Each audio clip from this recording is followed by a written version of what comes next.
बाढ़ में कोरोना मरीजों की संख्या बढ़ने के बाद इलाके को सील करने की कवायद शुरू कर दी गई है। कई एरिया के दुकानों के, कई इलाकों को, कई गलियों को बंद कर किया जा रहा है।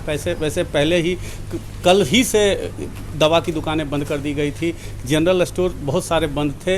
अब जो है इलाके के बहुत सारे इलाकों को बंद करने की कवायद शुरू कर दी गई है। आज अनुमंडल पदाधिकारी और अनुमंडल पुलिस पदाधिकारी बाढ़ के कई इलाकों में निकले हैं और कई इलाकों को बंद करने की, बाढ़ बाजार और स्टेशन रोड को बंद कराने की कवायद की है। पूर्व में भी बंद था, लेकिन अब इसको कंटोनमेंट जोन के रूप में घोषित किया जा रहा है। कई दुकानों को बंद कर सील कर दिया, कई गलियों को सील किया। ये बात करते हैं सुमित कुमार जी से कि क्या आगे का क्या कार्यक्रम है सर, तो क्या किया गया और आगे क्या है सर? दिशा निर्देश स्पष्ट है कि जिस क्षेत्र में कोरोना पॉजिटिव एक भी अगर मरीज पाए जाते हैं तो उसके घर को ईपी सेंटर मानते हुए संपूर्ण क्षेत्र को प्रतिबंधित क्षेत्र घोषित किया जाना है। और इसी के मद्देनज़र आप देख रहे होंगे कि जब से बाढ़ सदर अस्पताल में हम लोगों ने अस्थायी रूप से कोरोना जांच के लिए टीम बैठाया है, तो तब से यहाँ पर संख्या, पॉजिटिव मरीजों की संख्या ज़्यादा आ रही है। लेकिन जितने भी पॉजिटिव मरीज हैं वो सब एसिम्प्टोमेटिक हैं, कोई भी उसमें लक्षण दिखाई नहीं दे रहा है। तो एहतियातन हम लोगों का ये पूरा प्रयास है कि जहाँ कहीं भी पॉजिटिव मरीज पाए जाते हैं उनके घर को ईपी सेंटर मानते हुए हम लोग प्रतिबंधित क्षेत्र घोषित कर रहे हैं। या कहीं पर जहाँ कहीं भी भीड़ भाड़ का इलाका हो, जहाँ पर लोग प्रायः सोशल डिस्टेंसिंग का उल्लंघन करते हैं।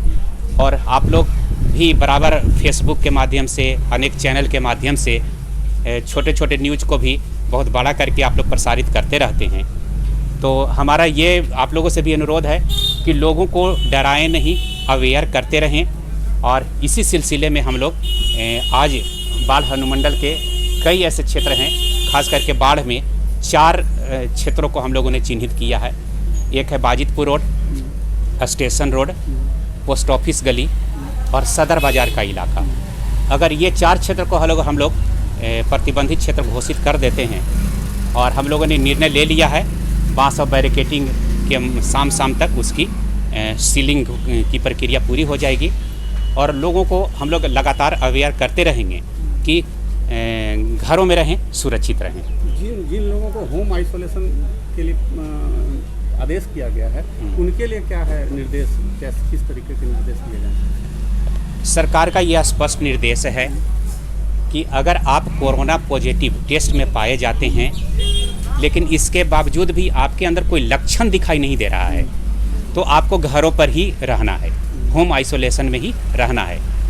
इसके लिए बाज़ाब्ते हॉस्पिटल से उनको सर्टिफिकेट दिया जाता है। घरों पर लाल एक स्टिकर आती है, होम आइसोलेशन के लिए स्टिकर चिपका दिया जाता है। और उनको लगातार फ़ोन के द्वारा, और हमारे जो आशा वर्कर हैं या ANM हैं या जो हमारी मेडिकल टीम है, उसको लगातार मॉनिटरिंग करते रहती है कि अगर किसी तरह का आपको कोई लक्षण दिखाई दे, अगर लक्षण गंभीर रूप से दिखाई देने लगता है तो उन्हें हम लोग एडवांस एम्बुलेंस भेजकर उन्हें हम लोग आइसोलेशन सेंटर में हम लोग डालने का काम करते हैं। अगर वो व्यक्ति कहीं घूमता पाया जाता है, उसके ऊपर क्या करें? घूमना तो नहीं चाहिए। अगर वैसे सूचना हमें प्राप्त हुई है, 1-2 प्राप्त हुई है, तो तुरंत त्वरित कार्रवाई करते हुए हम लोग उन्हें आइसोलेशन सेंटर में डालने का काम किया है। और अगर फिर भी अगर वो सरकार का आदेश का उल्लंघन करते हैं तो उन पर प्राथमिकी दर्ज करते हुए कड़ी से कड़ी कार्रवाई की जाएगी। ये थे अनुमंडल पदाधिकारी सुमित कुमार सर। वो बता रहे थे कि बाढ़ के जिन इलाकों में अगर कोरोना पॉजिटिव पाए गए हैं उन इलाकों को शाम तक सील कर दिया जाएगा, बांस बैरिकेटेड लगाया जाएगा। और अगर कोई सोशल डिस्टेंस का उल्लंघन करते पाए जाएंगे तो उनके ऊपर भी कार्रवाई सुनिश्चित की जाएगी। बाढ़ से आपकी आवाज़ के लिए कमालुद्दीन की रिपोर्ट।